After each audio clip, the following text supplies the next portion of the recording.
Yeah, I think it's difficult, isn't it? Because I think the argument now is, do we say not guilty because we personally like the film and everyone else does, and it'd be a shame for it to be locked away and be found guilty? Or do we say not guilty because somebody's argued their case really, really well and you kind of understand where they're coming from? So I think this is a really, really, really tough one. What do you think, Dan, Craig? in the last argument, you literally said I argued well, but overall. You can't then, for your co-host, be like, well, maybe we should consider the arguments. He's smart. Maybe. He's smart. He's smart, this man. Frankly, my dear, I don't give a damn. Are you not entertained? Wait!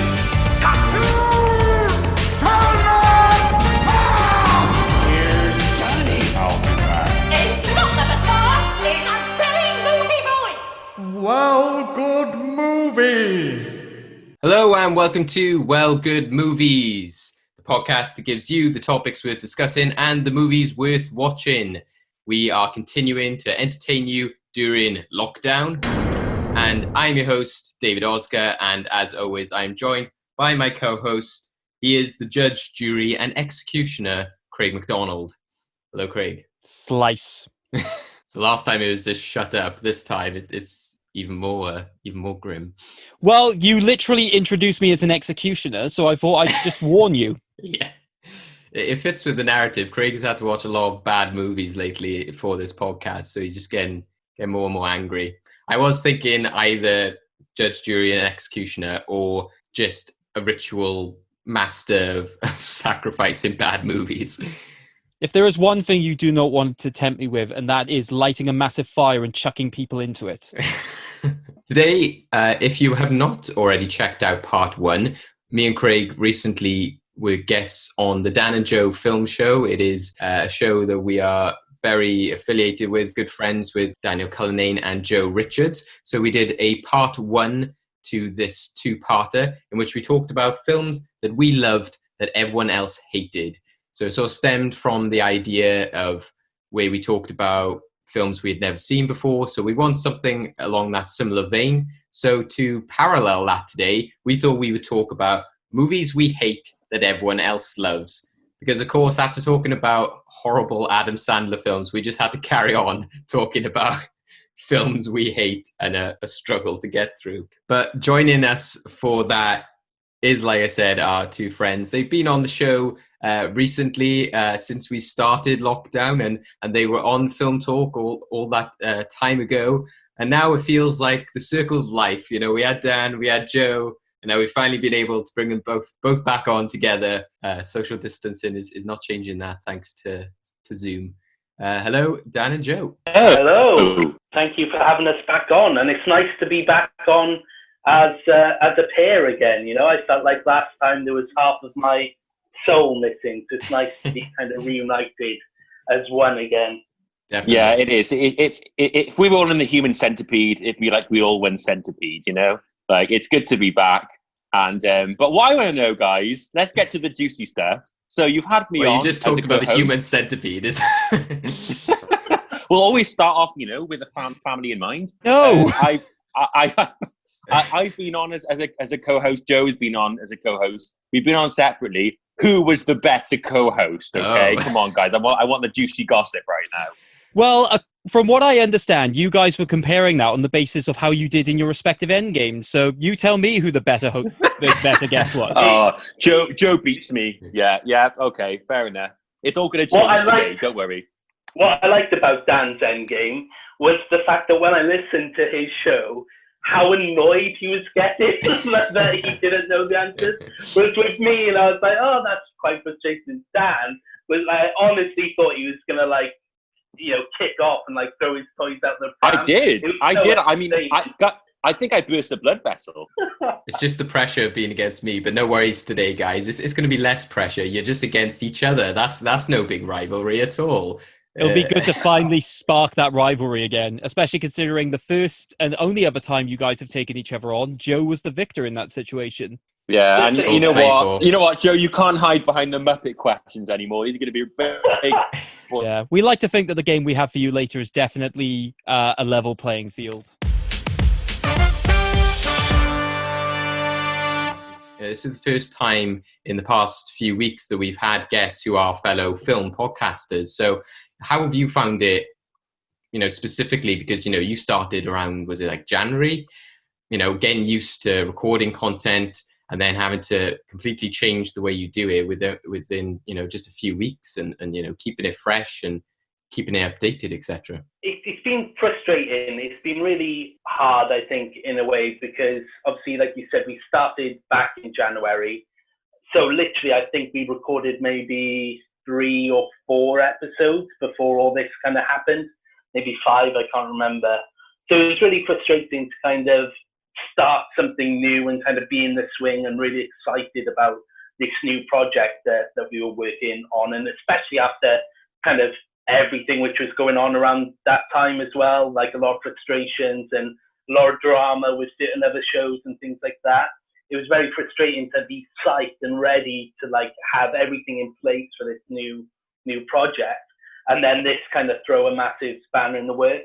I think it's been fine in terms of me and Dan, we're good friends outside of the show, so we'll regularly kind of catch up. I think it's very few days where we don't talk. I'm sure you and Craig are the same, where we don't talk or kind of, mention something about the podcast. So we've kind of had a good plan in place, and I think we've done okay in getting enough content. But I am at that point now where I miss being in the same room as, Dan and the guests. And I don't know, I think it's fine over Zoom, but I think there's a different kind of rapport with people when you're with them in person. So that's been a real struggle as well. I'm not sure if Dan agrees or not. Yeah. I think there's been pros and cons. I think, the con is that, we love being in the studio together. And in terms of content, obviously cinemas have been closed for a while now. But yeah, Joe's right. I think for me, I really, really miss being in the same room as Joe and just getting back to the routine, having our glamorous studio. I'm sure you two can agree as well. I think we took it for granted, but for like the first 5 episodes, that's kind of what we had, and everything was going great. And then all of a sudden, we had to just kind of go on, go our separate ways and do it on Skype. And yeah, like Joe says, you have a rapport in the studio, and you're not cutting each other off, and it's not Wi-Fi issues. But yeah, I think we've mastered it. We've made it the best out of the situation. But I feel like everyone's at that point now where it's like, okay, we've done it now for like 3 months. Let's just go back to kind of the way it was. But you know what? We're lucky, aren't we? I think all of us are lucky to have a podcast and to have it continue, even though with everything going on, we're quite lucky that we have the technology where we can record podcasts and we can have guests on from around the world. So yeah, I think, every cloud has a silver lining, as they say, but I'm definitely with Joe. I think I definitely want to go back to that studio. It's funny how different creatives are getting around how they film certain things, and we'll see more of that in the coming months, I'm sure.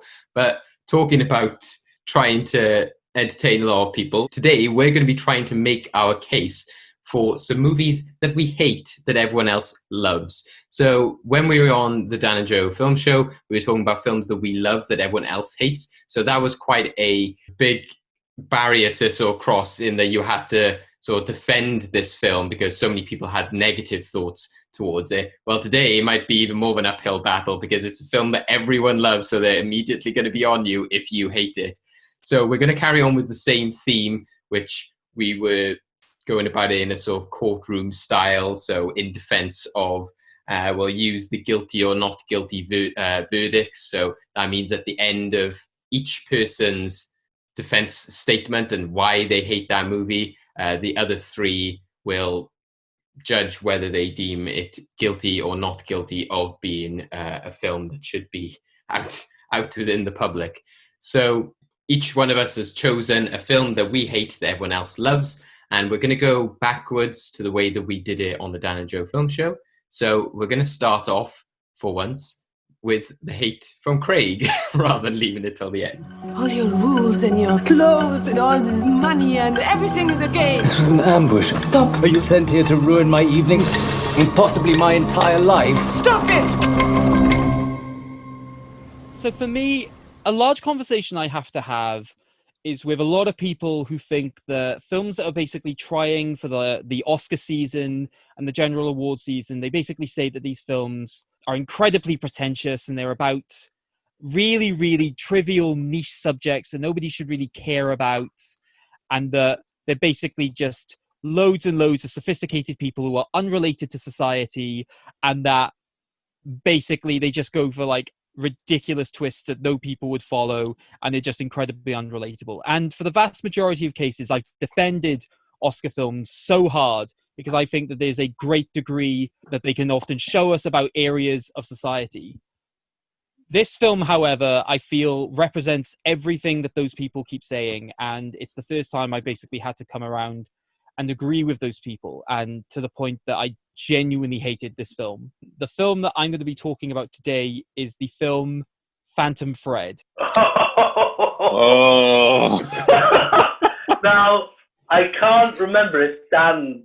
Did you love this, Dan? Did you see it? Pretty much, yeah. Pretty much. I'm pretty sure it's But 5-star with a love heart. I feel so, Craig, this is meant to be. I feel so less pressured now with my choice. I did give this 5 stars. But in all fairness, I've not seen it for many years. So, Okay. You may convince me. Okay. So one of the big things that Phantom Thread definitely has against its name is the fact that it's a 2 hour and 10-minute film. And before the story gets anywhere significant, it's about the hour and a half way. I think a lot of what this film is trying to do is build up this atmosphere of the grandiose lifestyle within London, the sophistication of how Reynolds Woodcock, played by Daniel Day-Lewis, basically wants to live his life as a professional dressmaker, and the sorts of routines that he goes for. This is sort of the Sheldon Cooper effect. Some people find it interesting, the types of routines that he has and the way that he reacts when people disrupt those routines. Some people, well, a lot of people basically get put off by that thing and by that type of reaction. I think the way he reacts in a lot of situations, I think, is a bit over the top for me. And I think in terms of whether or not I find the character engaging, note, I think a lot of people's defense of this film is basically saying that, it's meant to be the point that these characters are unlikable. I think that's true, but the problem is for me as well is that they're unengaging because of it. So I just don't care about Reynolds. Because I don't like him, I don't find any of the actions that he does compelling. And I think there are great examples of films which depict like bad people doing bad things, but I find them compelling for a number of reasons. If you look at someone like, say, Scarface, incredibly compelling character. If you look at like the characters in Whiplash, incredibly compelling characters, even though they are basically douches. Wolf of Wall Street basically covers a load of people who are doing incredibly immoral things, but yet they're so charming and likable. I don't find the characters in this film, especially Reynolds Woodcock, engaging. And this is also a problem because one of the storyline they try and build up is this idea that he basically has a character, Alma, played by Vicky Krieps, basically fall in love with him, and then she moves to London with him. But then because she doesn't really fit into his world, there's a bit of conflict there. And the way they get around this just isn't realistic, because I'm going to insert small spoilers here. It's a very small spoiler. I won't spoil the biggest thing, but basically she hears rumblings that like they're potentially going to break up, and she's going to have to leave this world. And she starts to poison him to the point that he basically starts developing this idea of dependence, and then they do get married, and then the relationship breaks down all over again. What? Why? No! If you have a problem with your relationship, talk about it. Don't chuck out the rat poison and cyanide and just go, have on this, marry me. Have on this, marry me. And her character just out of nowhere becomes so sinister in the way that she then operates, because she intentionally though goes out of her way to try and disrupt these routines that has just been built up. And you don't see it as fighting back in a healthy way, but it's actually something just quite toxic about the relationship. And there's nothing, at least for me, bringing it back in terms of why I should necessarily support this relationship or like either of these characters, to the point that because I don't think that relationship should carry on in any way, I don't care about any of the trappings of them trying to bring it together. And then I think the other thing then past that is that it definitely feels like a film which is a lot of style basically masking the substance. Like, I'm not going to deny this film is beautiful. I think the shots, I think that the scenery and the settings, they are incredibly gorgeous, as you would expect from a dressmaking film. But then there are other technical elements, such as the music, I think is incredibly heavy-handed at times. It definitely felt, especially early on in the film, that when they wanted to make an emotional point, they would just play really loud, booming piano music in order to make their point, as opposed to having something a bit more refined and subtle. And I just found that distracting. Granted, when I saw this in the cinema, what didn't help was the fact that there was, when David and I went to see this in the cinema, there was one person in the cinema with us. He was sat on the opposite side of the cinema to us, like one row forward. But he was just sat there cross-legged, and every now and then he would just be like, ha ha ha. Who actually laughs like that? And for me, that was just it. It just felt like that guy with that kind of weird, sophisticated, pompous laugh was just the target audience of this film. So, and then when it gets to the end twist, like I said, I won't reveal what it is. But when it's revealed what it is, and then Reynolds' character, Daniel Day-Lewis's character says one line, I was just horrified, because I was just like, if that's genuinely the message of this film, Jesus Christ, you're going to do more damage to social relationships than Harley Quinn and Joker. Like, what the hell? And it just left a massive sour taste in my mouth. I've had so many arguments with people about this film, and I'm interested to see whether or not we're going to have another one today. This is the moment you find out that Dan and Joe were those people like, ha ha! Ha ha ha! Pass me my herbal green tea, please. Ha ha ha! I've got to be honest with you. I think when you said Phantom Thread, I was like, oh boy. But I think you've argued yourself very, very justifiably, to be honest with you. I watched it in the cinema amid all the Oscar buzz, and it's one of those films, it looks like a very pretentious film. It looks like the type of audience, like you said, coming in with their scarves and their green teas, and they're thinking, oh, goodness me, Daniel Day-Lewis, he's extraordinary. And so I went in thinking, oh gosh, and here I was, like my trainers and ripped jeans and all that, all the youth.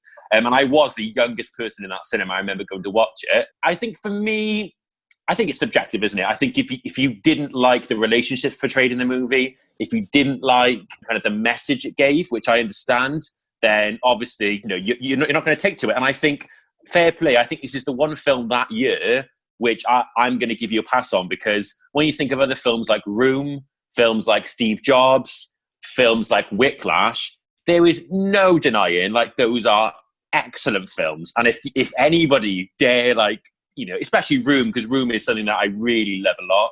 If anybody was to be like, oh yeah, it's horrible, I would literally defend it tooth and nail. But with Phantom Thread, I totally get you. I haven't seen it. I've only seen it once. I've not seen it since. And I don't feel like it's dated very well. However, for me, the reason I love it so much is because of Daniel Day-Lewis. I think he is absolutely incredible. I remember when Joker came out last year, a lot of people said, oh, Joaquin Phoenix, he's the actor of this generation. I disagree. I think Daniel Day-Lewis is up there. I still think he's very underrated as an actor. And also the costume design, I know it won an Oscar for that. That is beautiful, like you said. But funnily enough, I think when it comes to my film, my big positive will be it's beautiful, it's stunning. So I completely agree with you. I don't know whether I can give it a not guilty. I don't know, I have to think about it. But I think out of all the films that year, I'm kind of glad you chose this one, because there are that minority of people who it just didn't take to it. I think it's good. Yeah, I think for me, so with the Daniel Day-Lewis argument, I think you're definitely right. He gave a really good performance.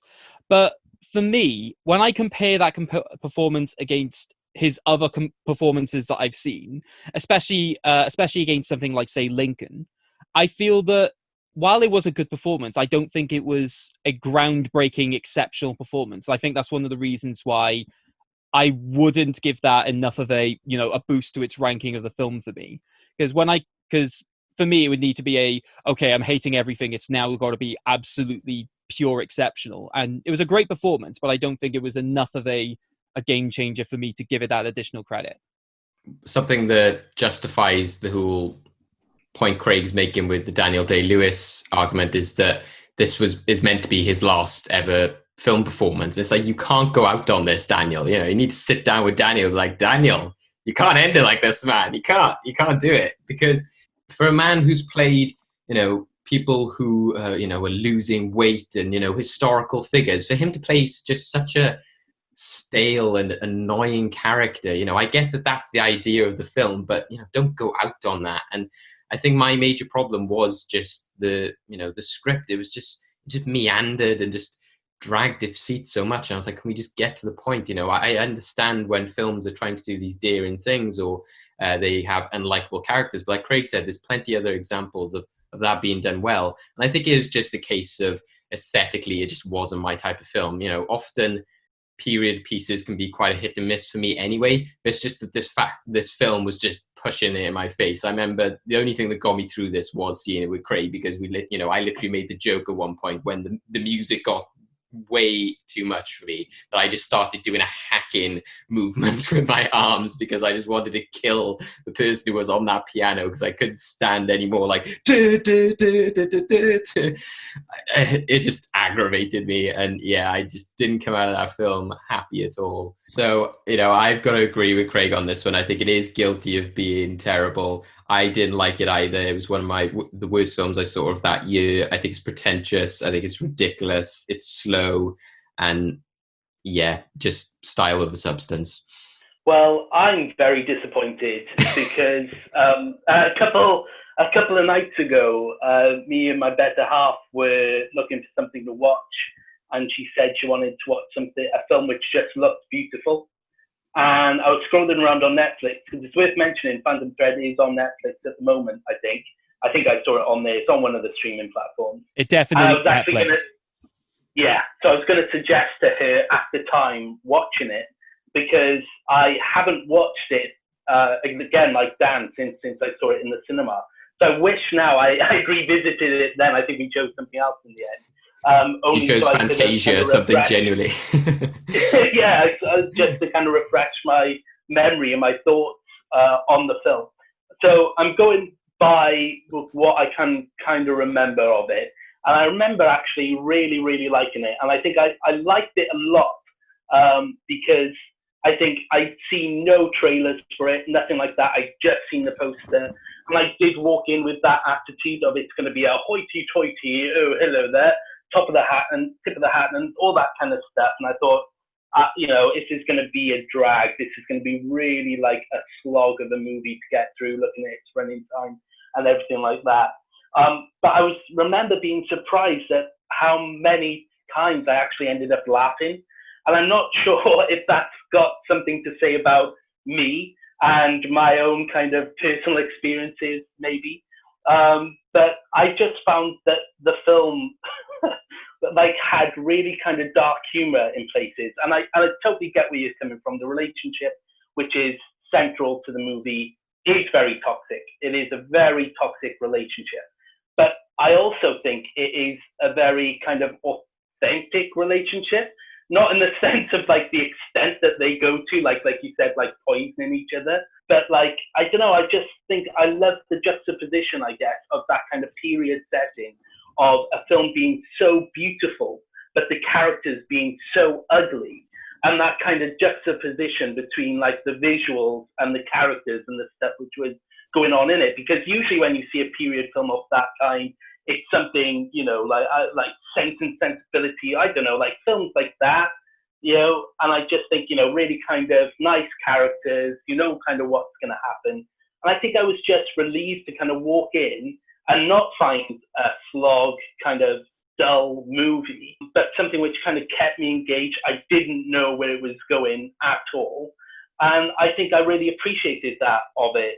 I think there was a lot I loved about it than kind of hate, more than I loved than I hated. So I don't know if I can, like Dan, I don't know if I can kind of give it a guilty verdict. I think I'm going to have to go not guilty on this one. So as far as I gather, David, you're on the guilty. Joe, you're on the not guilty. So I'm the deciding vote. Yeah. I think Craig has argued himself brilliantly. However, I think... I shouldn't be doing that. I should just side with him, because I think all of you are going to go after me at the end. But there we are. I've got to go with my heart on this. I think the point you raised with toxic relationships, I think if films can pull it off well, and I think, like Joe said, if you can create characters that are really engaging, which I remember Daniel Day-Lewis being incredibly engaging, and in his co-star as well, For me, like, not only is the film beautiful and stunning and stylish, and I thought going in it was going to be style over substance. For me, like you said, the central performances, they're incredibly compelling. I'm still fond of it. I'm sorry, I'm going to have to give it not guilty. Phantom Thread there is deemed not guilty. It is still out there for the masses to divide themselves over. Now go on to our next film, which comes from Joe. I don't know how I feel now after kind of defending it against Craig having to go next. So the film that I've gone for was directed by Stanley Kubrick, and it is the Stephen King adaptation of The Shining. I'm not gonna hurt you. I'm just gonna bash your brains.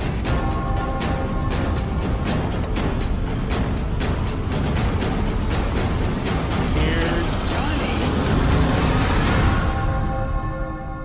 A lot of people that I know of kind of consider it to be, you know, one of the kind of best thrillers, kind of horror movies of its day, and everything like that. But I have to disagree.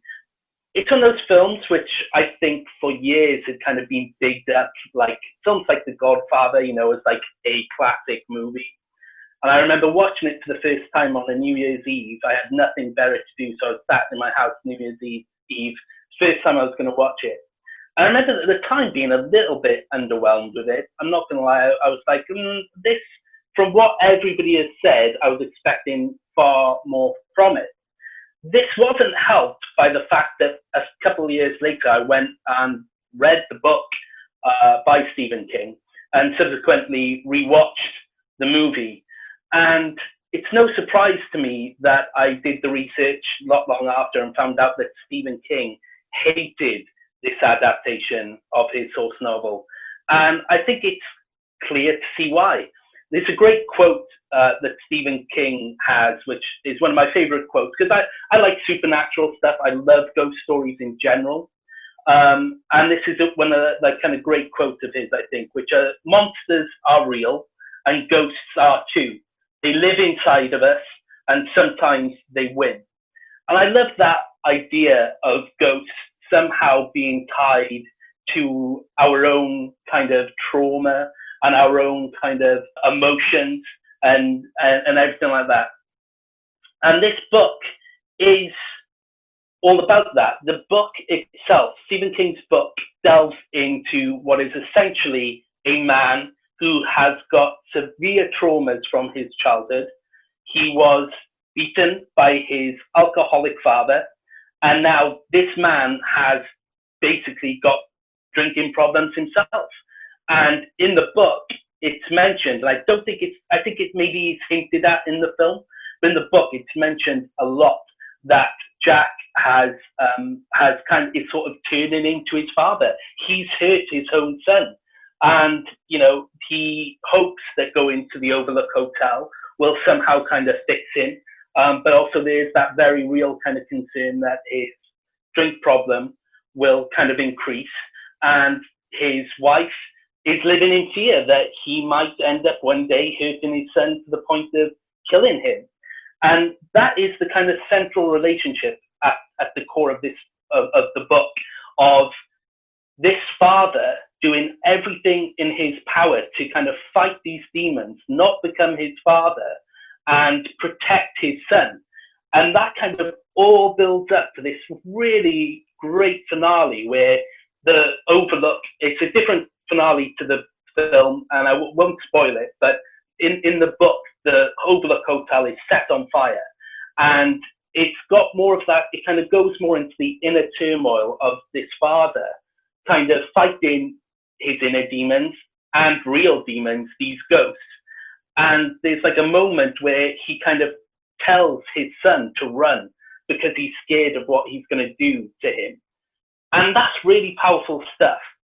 So for the film to kind of shift the focus away from that core relationship and kind of make it more about, you know, Jack's descent into insanity, but an ambiguous descent into insanity, I think is a real failure on Kubrick's part.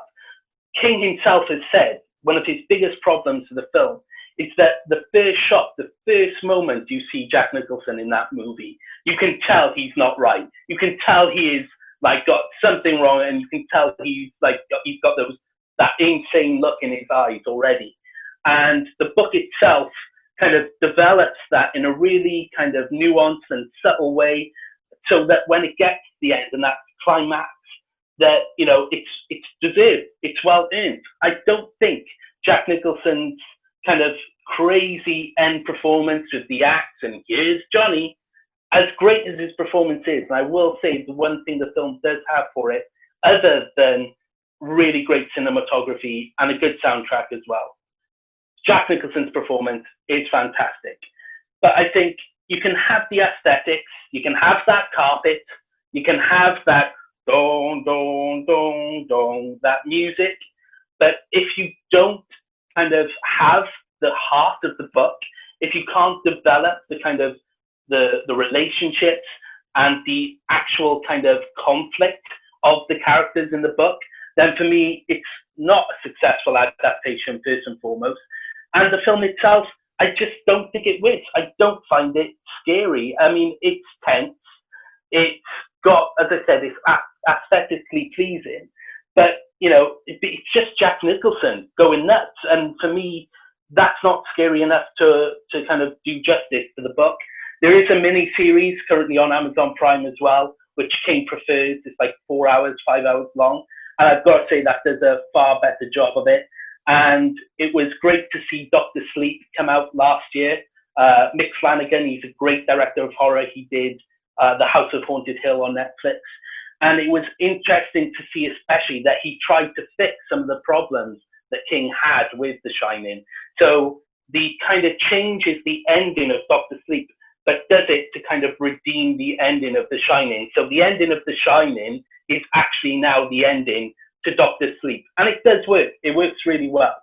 So for me, it's a film which I'm fascinated by just because I love the book.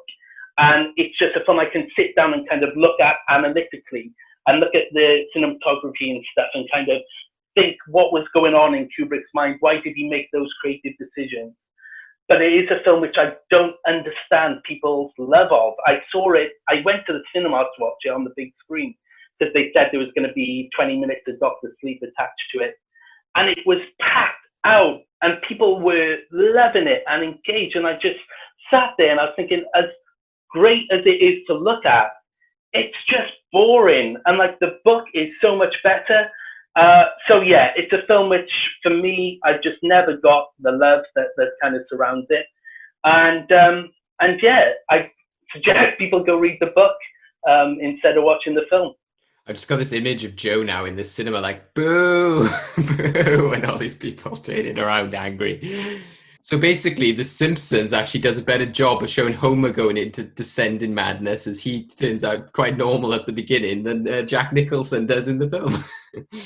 Pretty much, I'm not going to lie. It does a better job and Stanley Kubrick's an amazing filmmaker, but for me, it's just a complete misfire in terms of an adaptation. I mean, I'm surprised I didn't pick this up from Joe, because it is a film he references a lot. And it is something that I think, you know, I can relate to the film I'm going to choose. Not in the sense that it's a terrible film, but real shock and despair that it has such a cult following, that so many people love it. And The Shining, for me, like, I don't really have any strong feelings because I don't feel like it impacted my life and my era in the same way that maybe Joe's has. But, like, it's always on TV.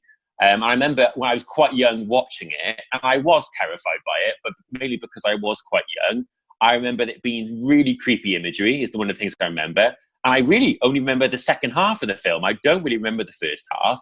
And so I think it is worthwhile me going back and rewatching the whole thing, because like Joe said, it's a long, long movie. And yeah, for me, like, I remember watching it like years ago and just feeling this sense of dread and tension. Like, I do think it's a really terrifying film. You know, with the woman in the bath and the axe scene and, you know, here's Johnny. But Joe's right, like, there are moments in it which is kind of comedic, and I'm like, is this supposed to be this way? There's an end scene where obviously Jack Nicholson chases in like in the maze in the snow, and then he freezes over like this, and I'm like, was that supposed to be funny? I'm so confused by it. So, you know, I totally get what Joe's saying about it. It's you know, he respects the fact that, you know, it's an ambitious piece of filmmaking, no doubt. But obviously, Joe, you know a lot more about Stephen King, the novel, what it was based on than I do. So I'm going to have to think about it a little bit, and I'll get back to you. I'm quite similar in that I haven't seen it since I was like a teenager, and I remember watching it thinking, oh, this is the big film, this is the big horror film. And I think I felt more scared and on edge because I was just waiting to see what was so scary. And yeah, the woman in the bath and elements of the finale, do stick with you. They definitely imprinted in my mind, especially the lady in the bath.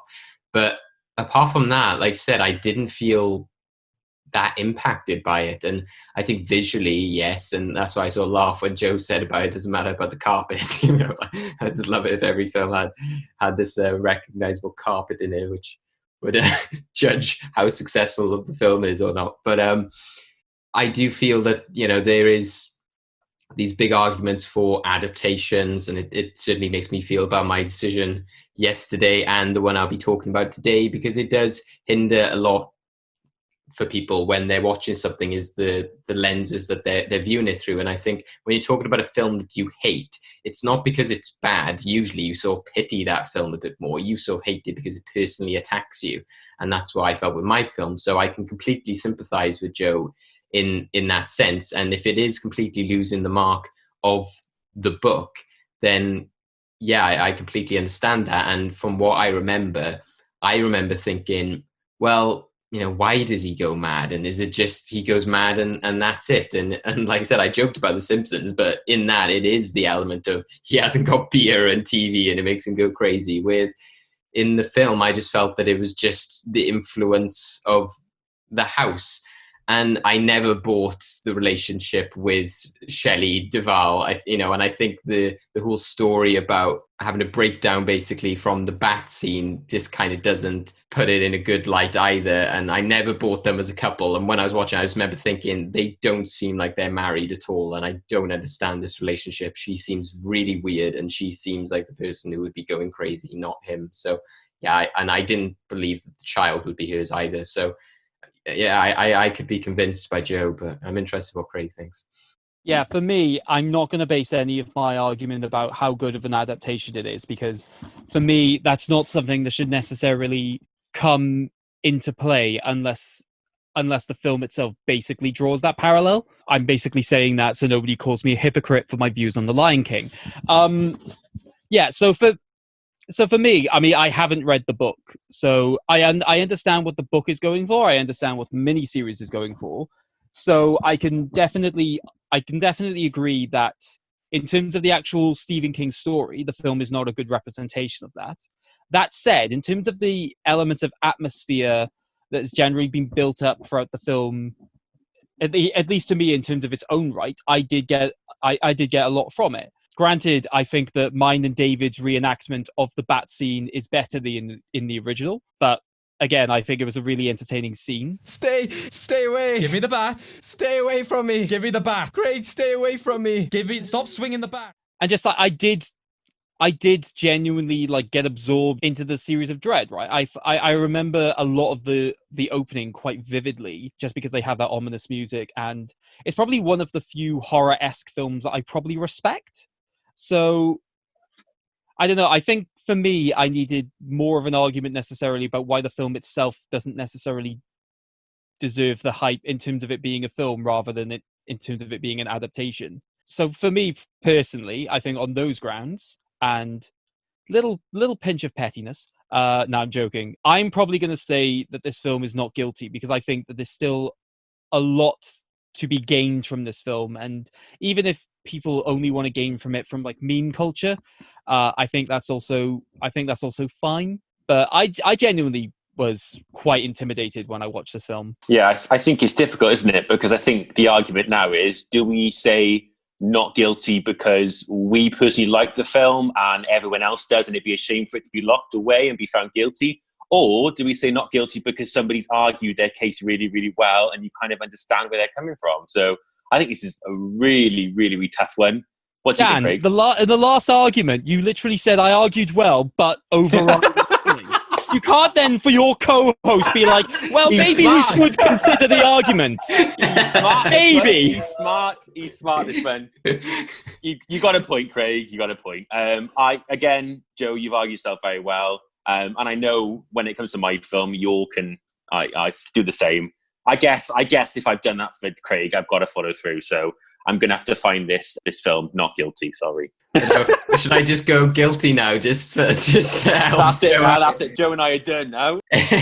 In a way, I am thinking that Joe sort of shot himself in the foot, because as much as I liked his joke about the carpet, I am like, well, that did make a massive impact, and it's a culturally important film, which Ready Player One actually managed to step itself up by having that film so heavily in it. So yeah, I'm going to have to say not guilty, just because it is so visually and important to film, and like I said, it's a personal hate, which all of these are going to be. So I think that, yeah, not guilty.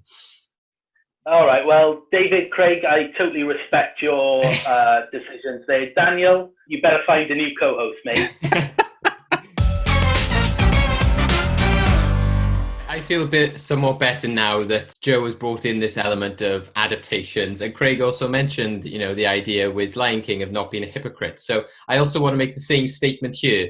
In the Dan and Joe Film Show, I was talking about how people's nostalgia of an original film can cloud how they might like a readaptation of the same story. And where I'm talking about this film today, a lot of people could say, well, you're just basing that on the nostalgia of the one that you grew up with. But the difference I feel with this film is that it's using elements of that film to make itself somewhat work, but then using other new elements, which then doesn't make it work. And that'll become a lot more clear when I talk about this franchise, because they very much are three different things. So the film that I have chosen is The Amazing Spider-Man, the 2012 Andrew Garfield movie. The sequel to this is hated. And so the reason I'm talking about this is in a film that people love is because I feel a lot of people say, oh, well, the first one's good. No, I disagree completely. They are two terrible films, and they're two equally bad films. And that is because I think that they do some things with the Spider-Man mythology and the lore which are just downright offensive, and I wanted to walk out of this movie. This was one of the first films I almost walked out of. Since watching it later, a lot of that was just, bias because of my nostalgia and feelings for the original films.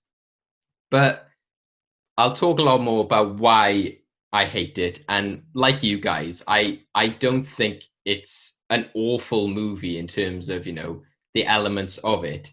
But, why I feel that I hate it, I think will become a lot more clear. So, like I said, this is the reboot in 2012 they sort of did after the Sam Raimi trilogy. They wanted to bring in elements that they were going to do for Spider-Man 4, but they also wanted to change it up with a new actor, a new director, a new feel.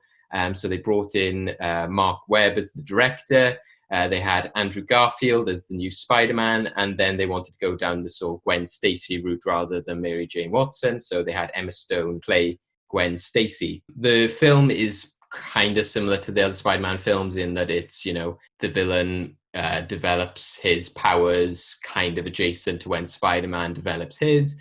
We get this whole origin of Spider-Man, of how he becomes Spider-Man, how he develops the powers, how he gets bitten by the spider. But they put in this weird subplot about his parents, which is a part of the reason that I dislike this film and the sequel.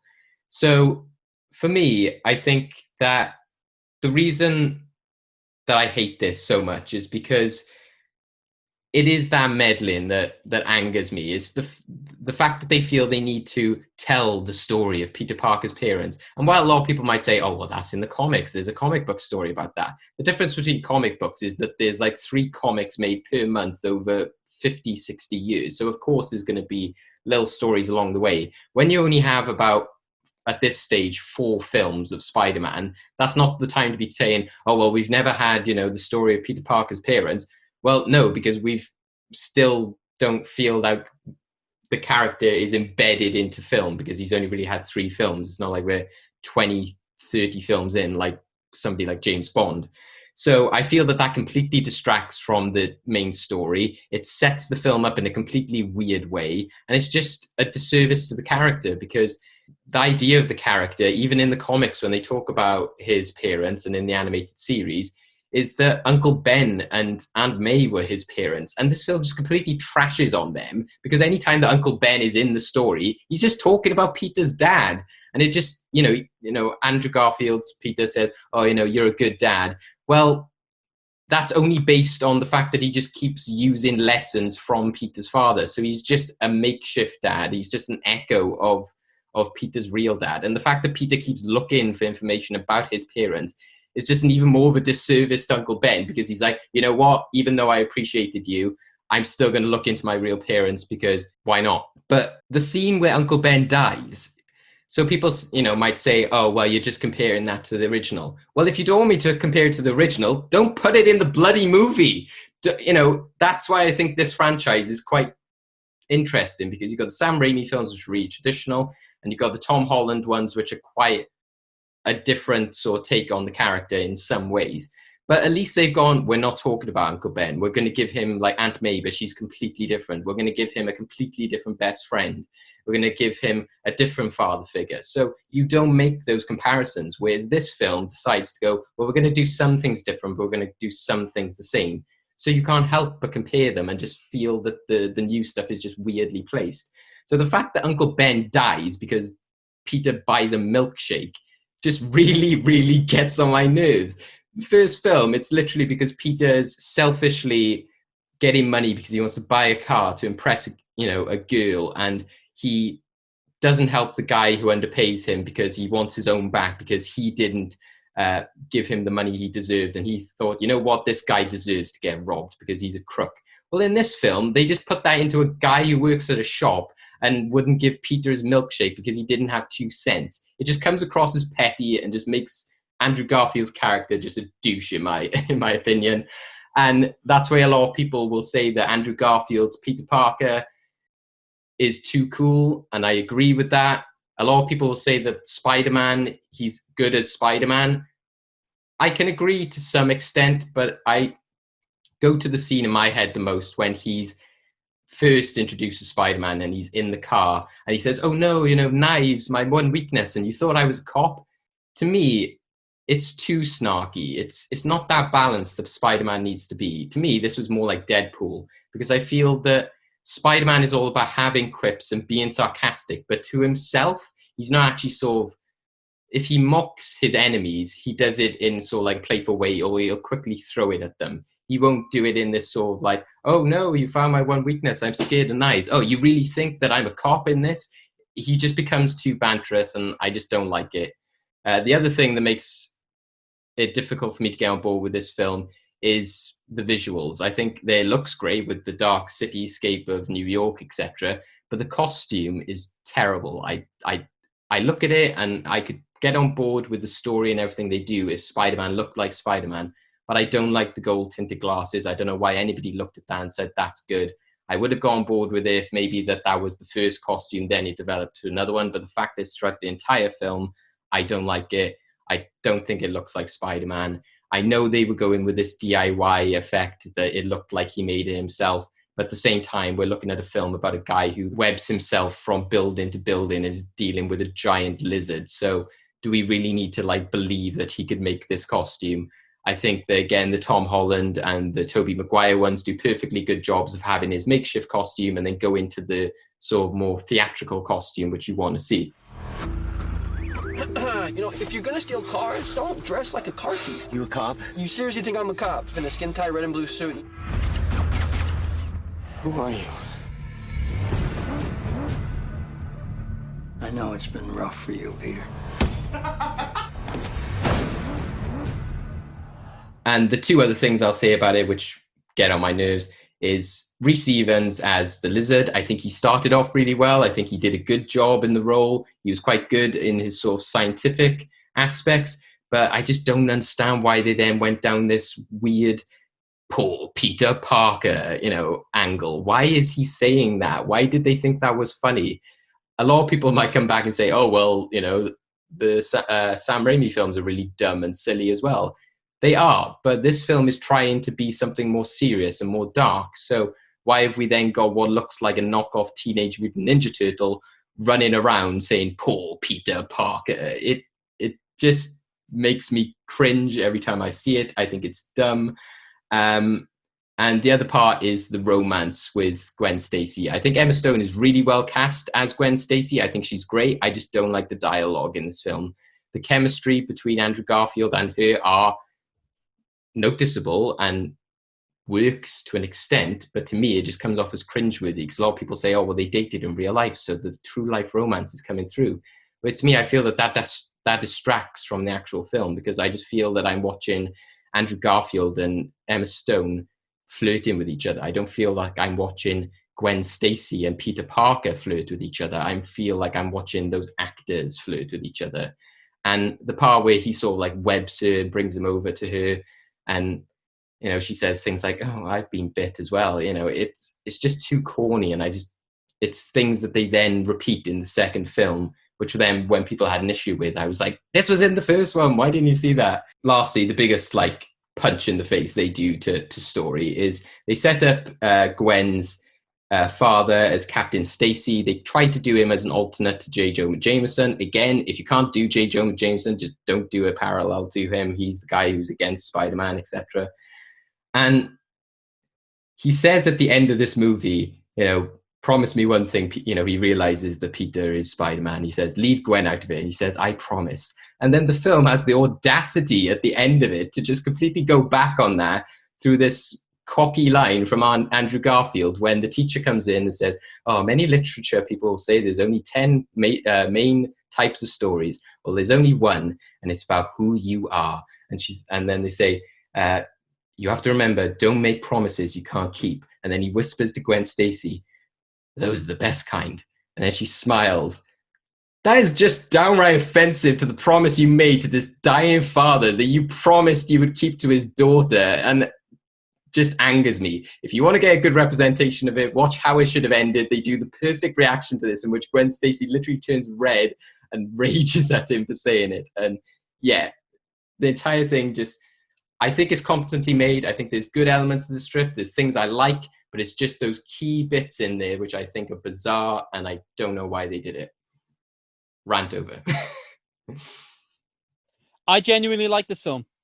I will do my case for it, but before I do, I just want to make one comment about some of David's arguments. Dan and Joe, I sent you guys a message. Would somebody like to read out what I said?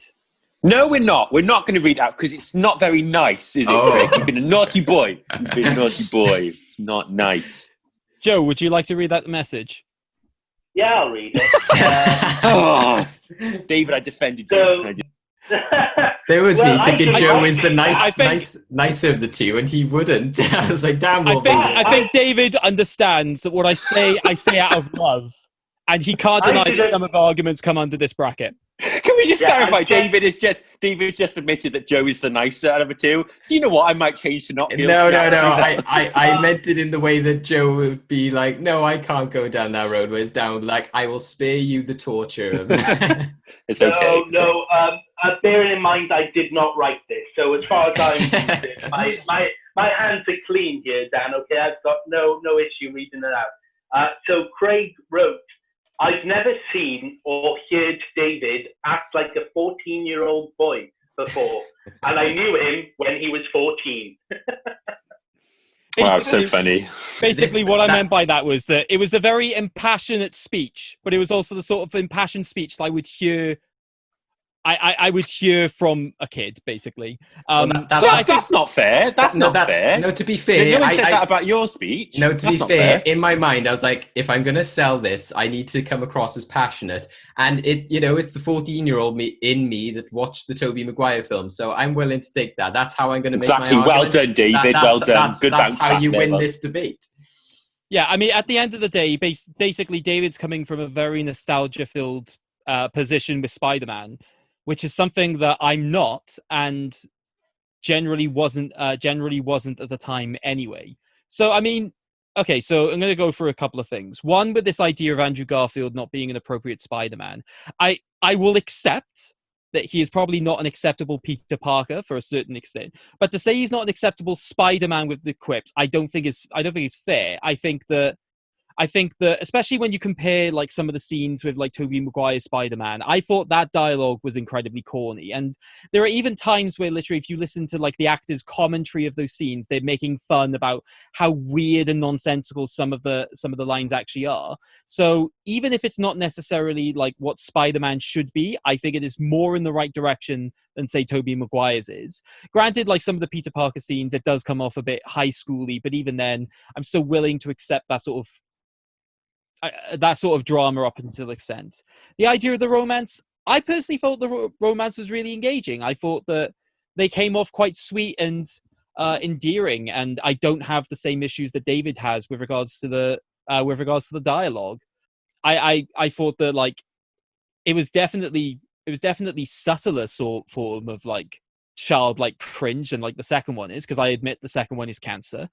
But again, I'm not willing to use the defense of, you know, the second one being really, really bad to basically, you know, knock on the first. Granted, David didn't do that, but I think that some people who do want to knock the first will try and use that argument. Visually, I felt the suit was fine. I don't know exactly what I would expect from the suit. There aren't that many costume changes unless just something like, say, Green Lantern's completely CGI'd effect that bother me in that regard. So I thought the suit was fine. Yes, the villain was a bit weird and a bit quickly done in terms of that characterization. But then I think there's also a degree to which saying, like, given the fact that a lot of the Spider-Man villains play around this idea of like, you know, unstable mental beings anyway, I think they can get away with that a little bit more in terms of that speed, especially considering that it is a scientist who's under a lot of psychological pressure, basically doing things to his genetics he shouldn't be. I can accept to a degree that his psyche is going to be messed up quite a bit. So that's something that just got a very easy pass with me. And then the last thing I'll defend is the ending. I think that, yes, some people could see that as incredibly disrespectful, but it's not like he instantly promises the father and then instantly just goes back on his word. There is a time in which he doesn't spend any time with Gwen Stacy. He is agonizing over that choice, and then he comes to that decision that making sure that she's okay is the more important thing in that situation. So I think that it's fine there, and it does lead up to some drama in the second one. So it's not like it's just a complete insult. There is a storyline building up with that. So yeah, a little bit of context. David and I didn't see this film together. In fact, David was a completely different continent at the time in which he saw this film. I like to think that had David had a bit of a calming presence with him at the time, he wouldn't have. Like, I think he might have been talked down from some of the extreme parts. I think some of his critiques, based on, like, you know, how he sees the Spider-Man mythology, I think is perfectly fair, and I'd never be able to convince him of that. But just, I don't think it would bother him to the point of like vitriolic hatred. Had he just had somebody to properly talk it over with at the time, because I think it was like about another 2 months until we actually talked about that film. And then we also had to talk about The Dark Knight Rises, which you loved and I didn't. So that didn't really help things either. So, yeah, for me, I think that while it's not a perfect Spider-Man film, I don't think it is flawed significantly enough to the point that David has said it is. So for me, it's a not guilty. Yeah, I've not seen it. Oh, right. And never compelled to watch it ever. I hear number 2 is really bad, so it's quite refreshing that you chose this one. I'm a massive fan of the Sam Raimi series. Everyone says, "Oh, number three is the worst film ever." I really like Spider-Man 3. I think they have far more originality. I thought Tobey Maguire was a great Spider-Man with those movies, so I think that plays a part in it. I think when this came out, I was kind of just in that teenage category. I just wasn't interested in Spider-Man anymore, and they've done so many of them now. And I'm actually more interested to see the second one, because apparently the second one is garbage. So Netflix, tick wish list on that. But I honestly think you've genuinely argued yourself really, really well. You've been very specific with the points that you've made. You've obviously seen the film enough times to know a lot about it. So for me, I'm just going to say I'm with you. I'm going to say guilty. Well, now Craig has said that he hates The Dark Knight Rises. I didn't. I didn't say I hated the. I said I didn't like it. Okay, well, it kind of changes things. Now, that I think it's certainly a film which I've not been tempted to revisit. I have revisited the other Spider-Man films often, and I really love Sam Raimi's Spider-Man 2, and I really like Tom Holland and what he's doing at the moment with Spider-Man. And I sort of forgotten about Andrew Garfield, and I've sort of forgotten about those films. And when I have seen scenes on the TV, I've kind of become bored of them very quickly. So on that basis alone, I've got no choice really to put it as a guilty verdict. Yes. That's what I said. You go one end, the other, just take it out. Just lift it out. Lift it out of there. I just say, David, that you did win one of those points from someone who had never seen the film. So you had no justifiable basis to go, actually, it's not guilty. It's that bad. He didn't even want to watch it. He didn't have time for it. Yeah. So that is our first guilty of the episode. Will that continue for yourself, Dan? We shall see. What is your film that you have chosen that you hate that everyone else loves? All right, strap on in, kids. It's going to be a bumpy ride. Here we go. So this is a film I've been sweating over profusely for the last couple of days. And it's a film that I know for a fact David and Craig not just love. I think they probably hail it as some kind of masterpiece, which is, says it all, really. So this is a film I've chosen. I don't care anymore. This is going to get a guilty, I know, but I just wanted you to hear me out for this. It's not a film I hate. It's not even, I watched it yesterday recently, and it's a film that I can admire on some level, so I just want to point that out. But I'm telling you right now, I don't think there's been a film in the last 10 years where there was such a fan base over it. Like, you couldn't go anywhere. Like, I remember feeling those loneliness person because I didn't jump on this bandwagon. And I think that's why I put it on here, because it's frustrating to me how, like, some films literally divide people. And I went to see this film with your good friend, somebody who's been on the show, Stefano, and we went to see it in the first year of uni. So my film that I've decided to choose is Mad Max Fury Road. Oh.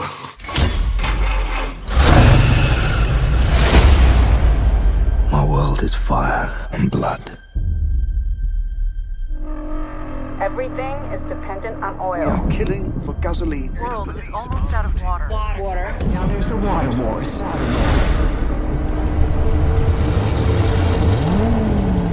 Here they come again.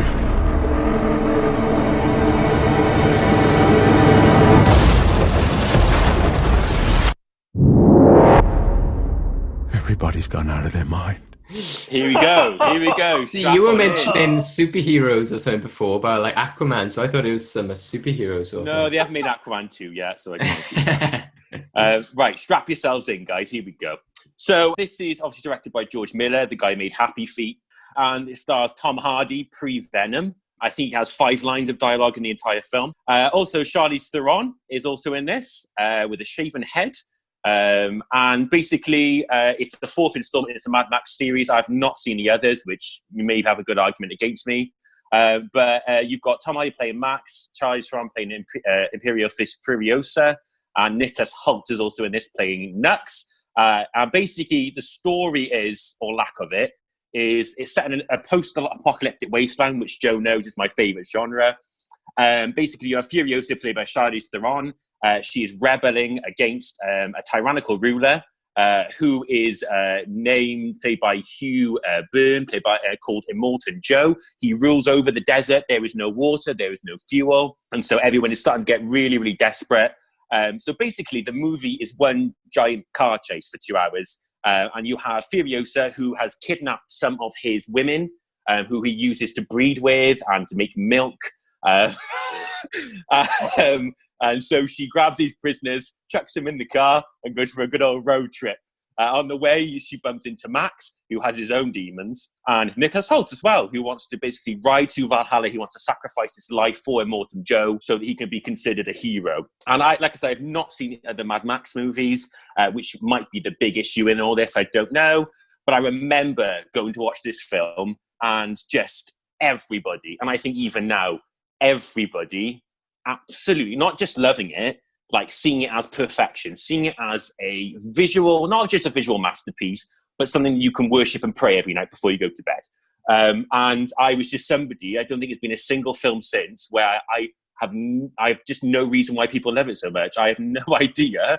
And rewatching it, I think I liked it a bit more. And we're going to get into those positive points. So first things, the positives in the film. Firstly, beautifully shot film. Like Craig said about Phantom Thread, beautiful film. Visually, very, very stunning. I liked the desert wasteland. I thought the scenery and the location worked really, really well. The external shots are so well done, especially the car chase sequences. They're choreographed so well, and a lot of it is practical effects. They use very few CGI, so I've got to tip my hat off there for you, George Miller. This is no happy feat here. So I thought that was all excellent. Charlize Theron is great. She's the best thing in it, hands down.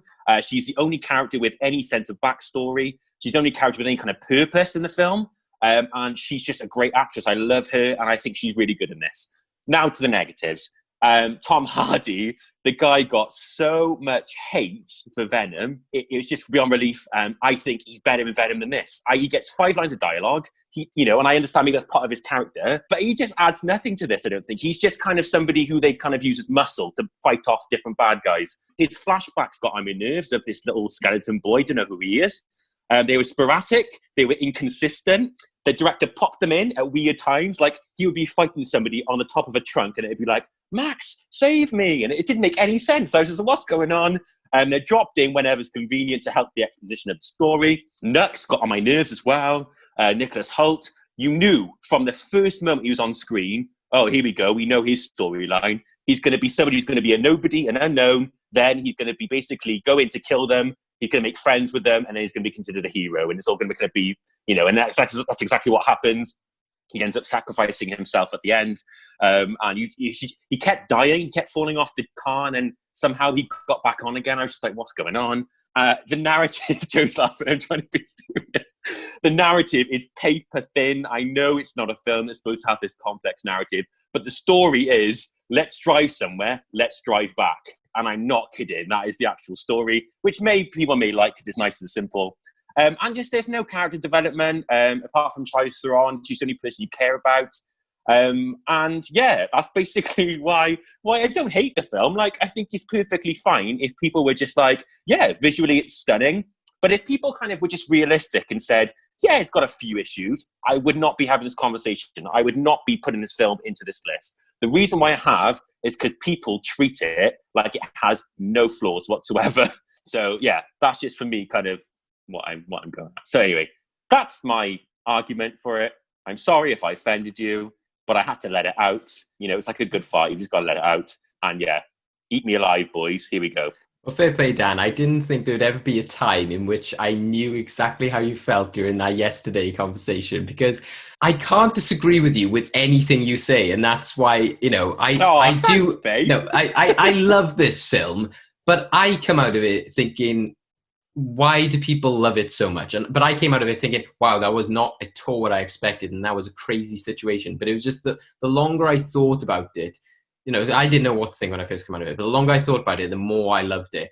And that's where I can't, where you said, this guy who has multiple wives and, they make milk for him. It's all the kind of stuff that, like in Phantom Thread or Amazing Spider-Man, that we're picking up going, that's stupid. Why are you doing that? But it just depends on your personal enjoyment, how much you like that kind of stuff.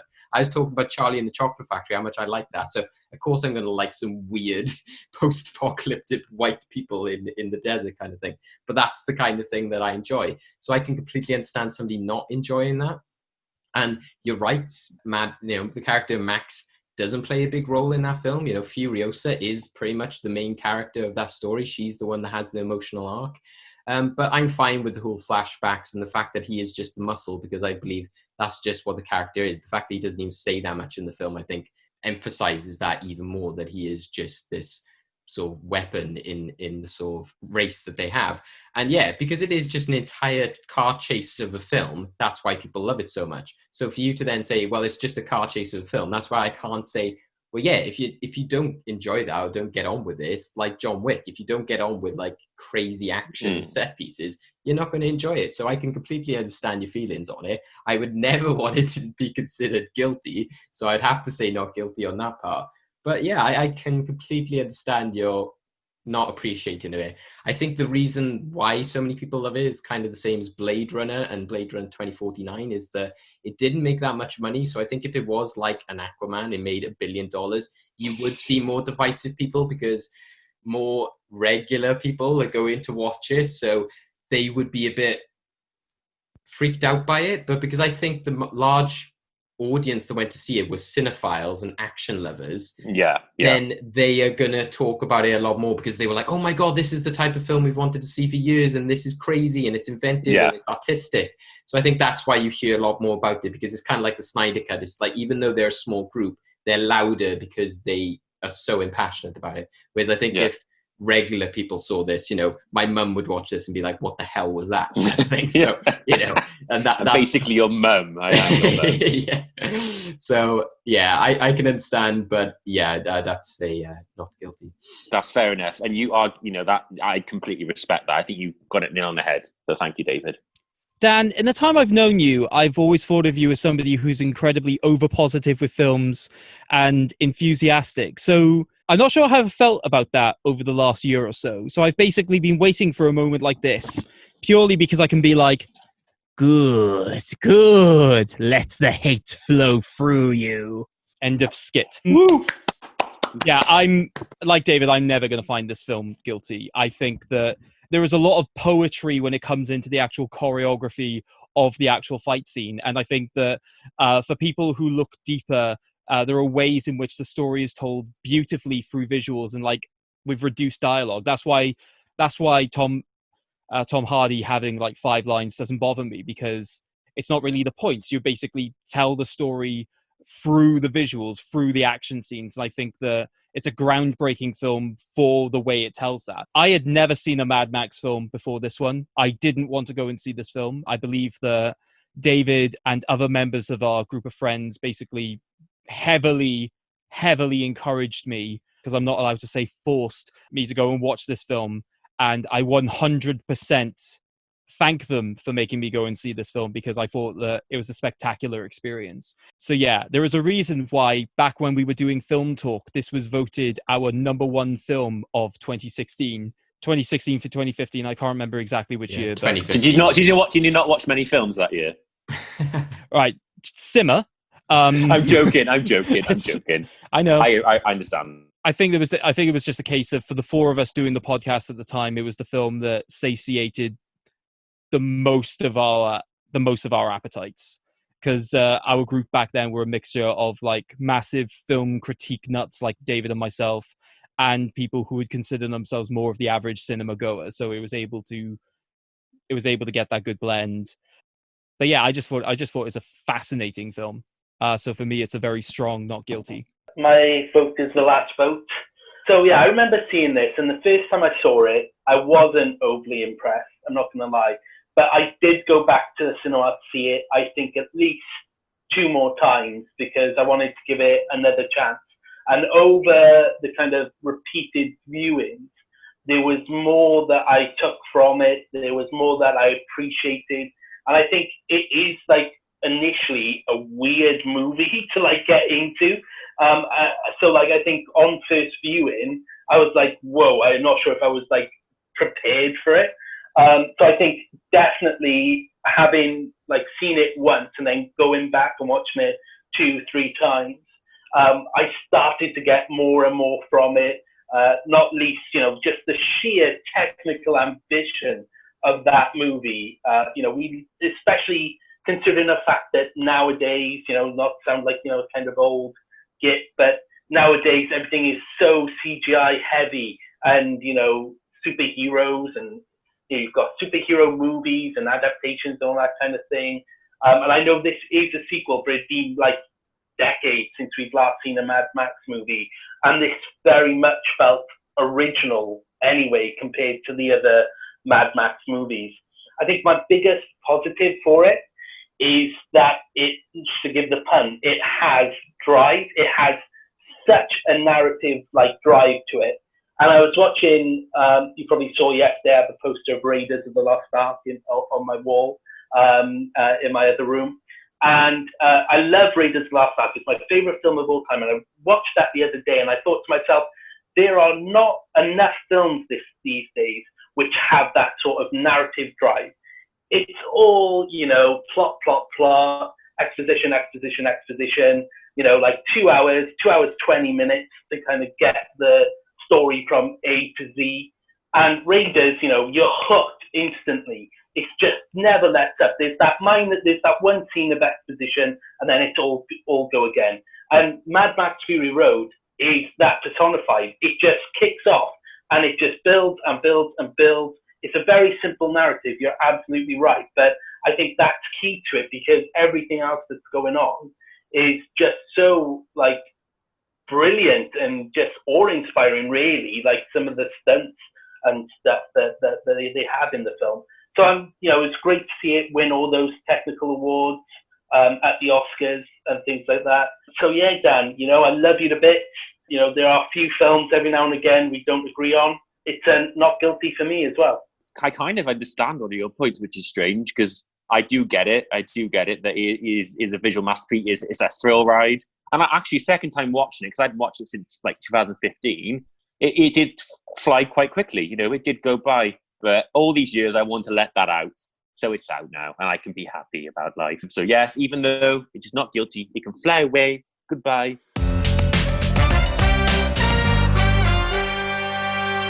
That is a not guilty verdict for Mad Max Fury Road, which Dan courageously chose there, but we unanimously decided to outvote him. And I'm not going to sort of rub this in too much, but Razor Spider-Man was the only one which got guilty. But as Craig said, it was from somebody who hadn't seen the film before. It's the equivalent of literally if you had a juror who didn't watch the court case. Okay, so endgame time. So we thought long and hard about how we could test your film knowledge. What we ended up deciding was that we don't want to just test your film knowledge. We want to test your film knowledge of your film knowledge. Specifically, comments that you have made in the past regarding films. So this is why our game today is called the Dan and Joe Film Ments. So basically, lovely. That is brilliant. Yourself. Okay, so basically this is, so here are the rules of the game. I'm going to read out a quote for you.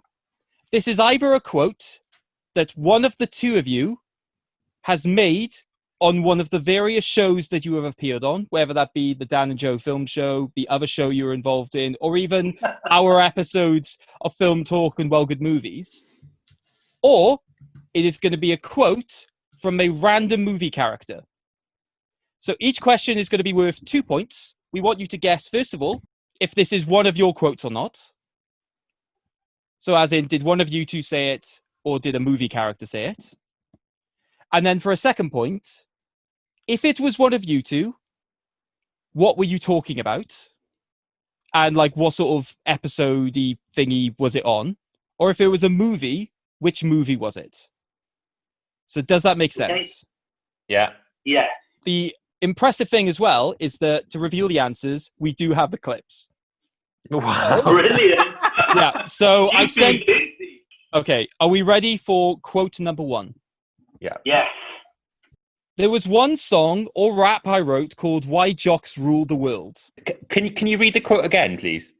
There was one song or rap I wrote called Why Jocks Rule the World. Oh, so hard. That's so hard. Oh, brilliant. I want to say it's got to be... Okay, so both of you have claimed that it was Joe. And that is... So would you like to explain a little bit of the context? Oh, wait, you don't have to, because we can listen to it right now. And to top it all off, oh my gosh, I used to go on to rap music forums. And this is like a whole new side of Joe. I've never seen this, right? now. And I used to write lyrics, like raps, and send it to these forums. All them kids. And there was one song that I wrote, rap, called Why Jocks Rule the World. Oh my God, that's a killer song. It was awful. And I sent these lyrics, and the guy at the time was like, those are weak. But I thought he meant weak, as in good, because I didn't know the slang. No. But yeah. How could you think that weak means good, mate? I don't know. That is brilliant. Thank you for digging deep into my closet full of skeletons for that one. So, in that context, it was from your previous show where you were talking about Dumbo and Shazam. Wow. That is weird why I'm talking about rap with Dumbo and Shazam. I think it was because Shazam has an Eminem song in it, and you played it on this. Okay, so because of the fact that Joe did message me the show, but not necessarily the episode, David, do we give him the second point? I think so, or do we not? Okay, so in that situation, Joe gets 2 points, and Dan gets 1 point. Quote number 2. It's a full course buffet. They keep putting more food on your plate, but I've had enough. But they keep putting more on. Would you like some wings, sir? No, I've had enough.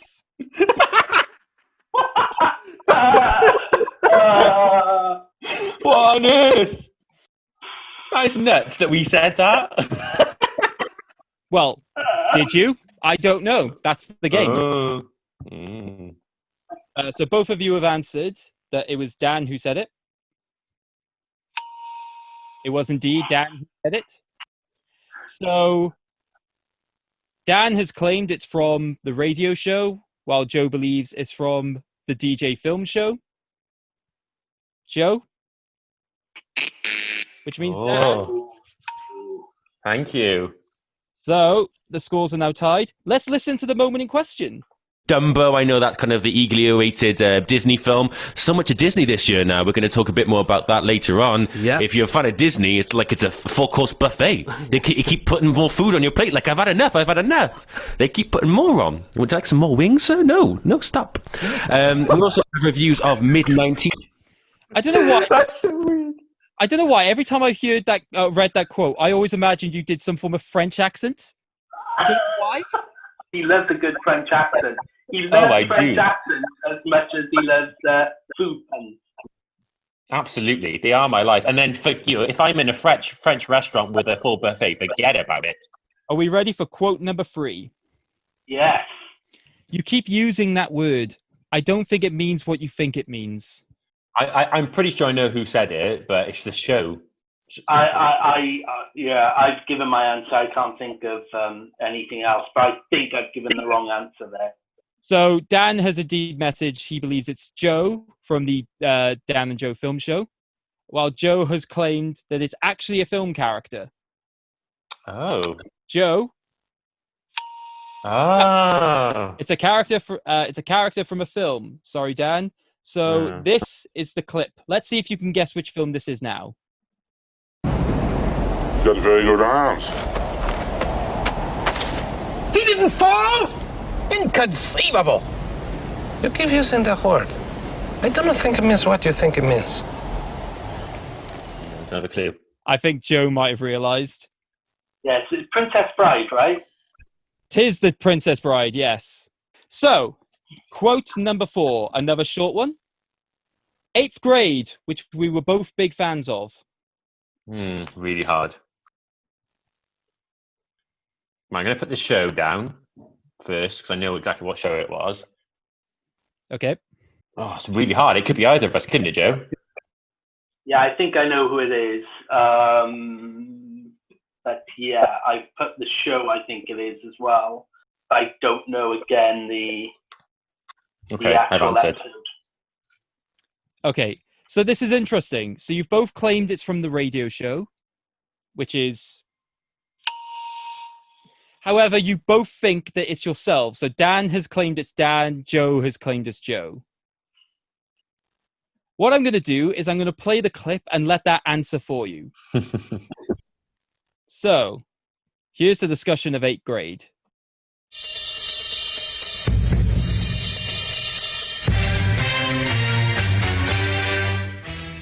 Right, coming in at number 10, 8th grade, which we both were big fans of. Yeah! Number 10. I felt like deja vu, didn't it? Yep, so in that situation, Dan. Felt a bit like deja vu. Come on. Tell you what, lads, fair play, great quiz. I mean, this is what it's all about, isn't it? Neck and neck. So that was your episode talking about The Hustle and Detective Pikachu. Excellent. So after 4 quotes, you are level with 5 points each. Ooh. Come on, guys, come on. Quote number 5. I'm a bit scared now and I started to sweat. And when I sweat, oh boy, I sweat everywhere. It wasn't just my palms, okay? My palms were sweaty, my legs were sweaty, other places were sweaty as well. Oh, that's really hard. I think the episode is going to be vital on this specific episode. Yeah. So this one we're not going to accept. We're not just going to accept the show, but we want the specific episode. I think I know what it is. Can you repeat the quote, Craig? Absolutely.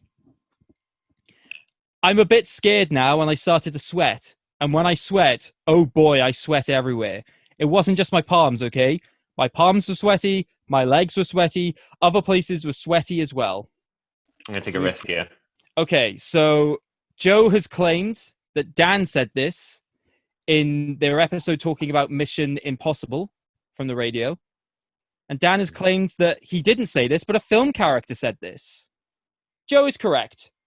Oh, Mission Impossible show? No. Not the episode. The episode is wrong. Okay. You did, however, say this, Dan. Did I actually say, oh boy? Oh gosh. Apparently so. You said this in the Dan and Joe film show talking about the Razzies. Okay. So okay. here's the quote. And I thought, okay, so this climax now, they're going to bring all these plot points together and it's going to make perfect sense. And it's going to be, and even if it doesn't, it's going to be fun and they're going to try something really interesting. I was looking at my watch and I thought, okay, so this is a 90-minute film. We've got 2 minutes left. I'm a bit scared now. And I started to sweat. And when I sweat, oh boy, I sweat everywhere. It was not just on my palms, okay? My palms were sweaty. My legs were sweaty. Other places were sweaty as well. I was half expecting an Eminem-style rap there about Mom Spaghetti. Yeah, you see, Dan, I obviously it was you because that's a running joke that we have, that you sweat in films. And the reason that I went for Mission Impossible was I remember when the last one came out, Fallout, I think it was, you said you were like sweaty in that film. And I remember you said you were so sweaty that the following day I went to the gym and I sent you a picture of me actually sweating in the gym and said sweating like Dan watching Mission Impossible. So I just naturally assumed it was that. But yeah, turning, I think you were talking about the turning. Yeah. Okay. Yeah. Okay. Brilliant. Quote number 6. Maybe there'll be all these news nerds going, hey baby, want to news and chill? That's really hard. I'm going to put the show first. Cool. Because I think I know what show it is. It was One of Us Two, definitely. That wasn't a film character. So, again, both of you have gone for the Dan and Joe film show, which is... Again, both of you claim that it's yourselves who say it. So, Joe is claiming Joe, Dan is claiming Dan. Joe is... Oh! Wow. And Joe has gone for more specific detail. He has claimed that it's episode 5. So your 5th episode, what was it? I don't know. That was just a shot in the dark, to be honest. Wow, Joe! Incredible. Well, it was the Craig Roberts Q&A, wasn't it? Well, if you both agree that's what episode 5 is, saying it's episode 5 is... Because it was actually from the streaming special with Tara Williams. Get it. Let's listen to the clip. He's obsessed with watching News 24. That is his. Forget Netflix and Amazon. Forget Netflix and chill. He likes the BBC News and chill. Right, okay. That's a new one. Yeah. Well, I've not heard of that. Maybe I'll catch on coronavirus. Maybe there'll be all these kind of news nerds going, "Hey, baby, want to come over and news?" Can I just say, you guys have done an amazing job of gathering all the funniest clips we ever had in our career. Well, honestly, you need to be paid for this. Cool, Yeah, pay well us. done, guys. So coming up into question 7, Dan is on 6 while Joe is on 8. Ooh. So number 7, this is the one I think is going to test your friendship. It's the first time I've ever seen you look ugly, and that makes me kind of happy. No. Can you repeat the quote, please? Absolutely. It's the first time I've ever seen you look ugly, and that makes me kind of happy. Okay. So Dan has claimed that this is a film character, while pessimistically, Joe has claimed that Dan said this on the Dan and Joe film show. Presumably about Joe. Well, I'm happy to say that Dan didn't say this, and it was a film character, so Dan is... Yes! So, I should have more faith in you, Dan. I should have more faith. Yeah. In all fairness, I kind of said a comment similar to it. I didn't say you were ugly, but I said, I don't know what I said. I said half attractive or something like that. It's like a joke. So I think maybe that's what they thought. All right. So here's the called me D-Tech John Hamm. So that's why I just... I think that's worse. Okay, here's the clip from the film it is. Let's see if you can guess what the film is. I'm so sorry. Oh, you're smiling. It's just, this is the first time I've ever seen you look ugly. And that makes me kind of happy. I look ugly. No, I don't. I don't really look ugly. Ooh, I don't know that one. I don't know either. That's Bridesmaids. Oh, right, okay. Been a while. Cool. Number 8. This is one time where television really fails to capture the true excitement of a large squirrel. Sorry, can you repeat the quote again? Yep. This is the one time where television really fails to capture the true excitement of a large squirrel. Okay. So, Joe thinks that this is a film character, but isn't sure which film it is. Dan has claimed that Joe has said this on the radio. So, Joe, you are... I just thought because the last one was the film character. It's from a film. Let's see if you have more of an idea of which film it is when you hear the clip. On me in 3, 2, 1. This is one time where television really fails to capture the true excitement of a large... one of my favorite movies. The weather. I, for one, am very grateful to have been here. From Punxsutawney, this is Phil Connors. So long.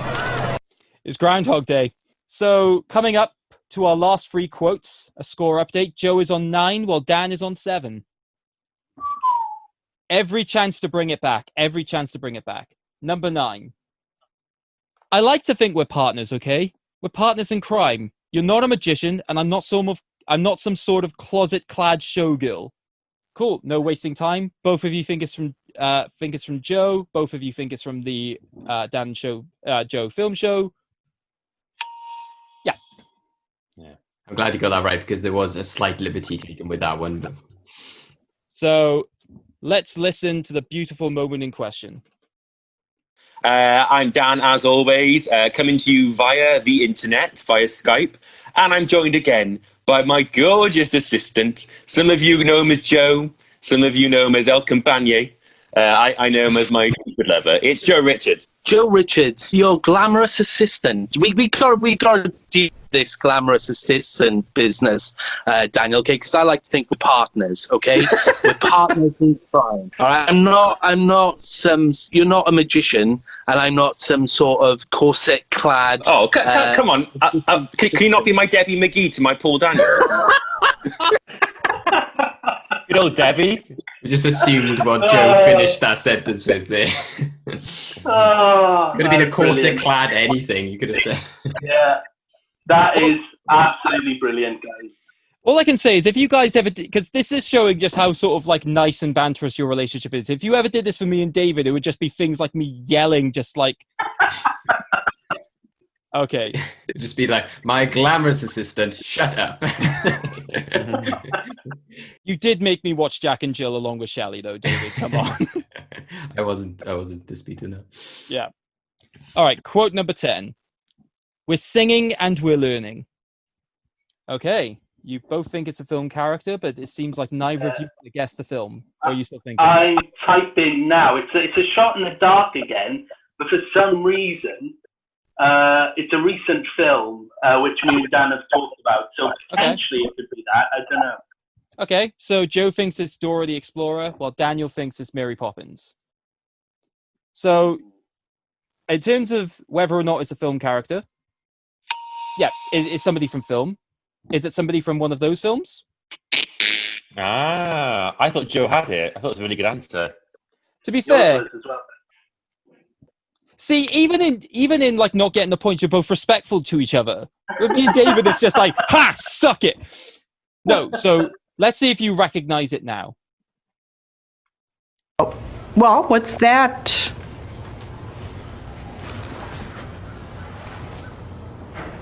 Oh, that. Yeah. We were singing, and we were learning. We were learning in sing-song. Huh. That was School of Rock.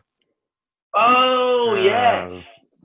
Yeah. So we were trying, we wanted to see if we could throw you off, because obviously we know Dan is involved in teaching. So we thought maybe that could have naturally come up in some way, shape. And now we come to the final quote. Come on. I've enjoyed listening to your rant, and I can completely respect your opinion, and I kind of see where you're coming from, if that sounds strange. Could be either, I think.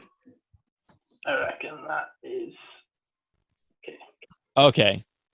So, interestingly, both of you are denying ownership of this quote by claiming it's the other.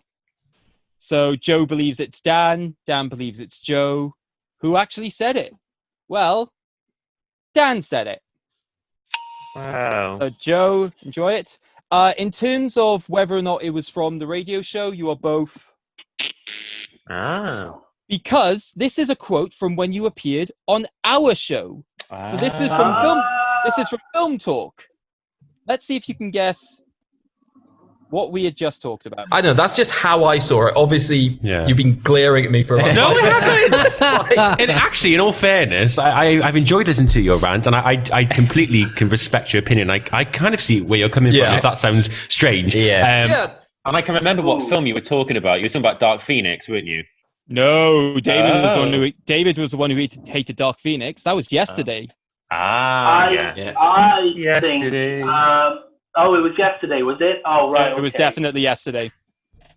David doesn't rant. Well, I would have said that until today. I alluded to that moment earlier, actually, like unknowingly. It's like subconsciously said. Funnily enough, in terms of the film that I chose for this episode, I had a number of films I could have chosen, like yesterday, but I've talked about it a lot. And there are lots of other films that I've talked about a lot. Right, so that is the end of today's game. So, was it a close to contest? Kind of, but Joe takes a victory with 12 points, while Dan is in second place or losing with 9. Oh, that's not bad at all. That's not bad at all. And I got to say, well done, Joe. You are superior. But yeah, I'm quite happy with that, to be honest. I think it's the highest score I've ever gotten on this show. So, Joe, congratulations. Thank you, guys. I think over time, Dan's right. He might have had higher and higher each time. So. Yeah, but that, like Dan said, that I mean, I've listened to your show a lot. Dan has listened to many an endgame, and it might be because obviously we're self-involved or whatever. But that was an outstanding endgame. So well done, guys. There must have been a lot. Merci beaucoup. Thank you. But yeah, very, very fun, guys. And a pleasure to have you on, as always. It kind of reminded me of Mr. and Mrs. when Craig kept saying, "Oh, you've gone, for each other on this one." When they hold the paddles, and it's like we are basically a married couple. It's like who does this in the kitchen the most? And they like, "Oh, I'll say that it's me, so I don't offend the other one."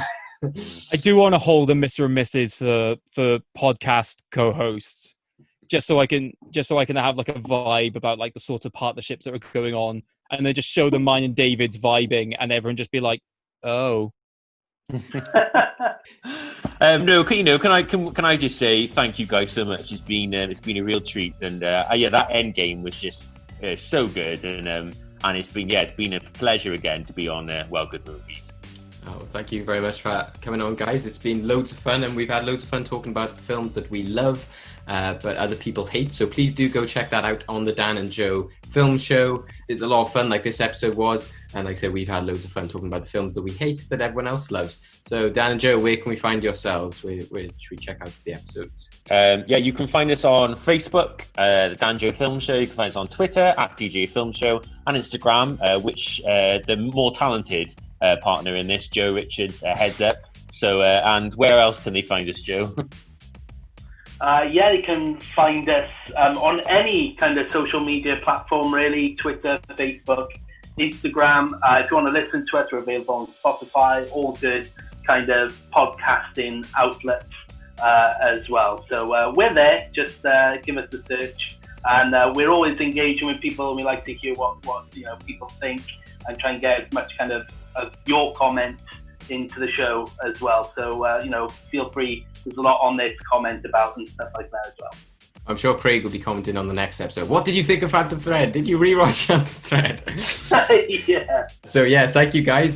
Same with us. You can catch us, Well Good Movies, on Instagram and Facebook, and you can also check out our website, which is freshtakehub.com/wellgoodmovies, where you can also catch a bunch of reviews and written content as well. So please do rate us, review us. Both shows, Dan and Joe Film Show and this show, are on iTunes. Follow us wherever you can on Spotify and all the socials.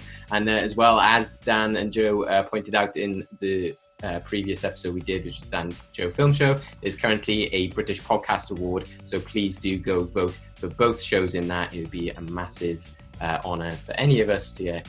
And thank you to anybody who has voted so far. So thank you guys. And yeah, we'll look forward to having you on again. And we look forward to hearing some more of your content. Cheers. Yeah, thanks for having us, guys. Bye. Don't forget to channel the hate. See you on the next one. Bye-bye. Bye-bye.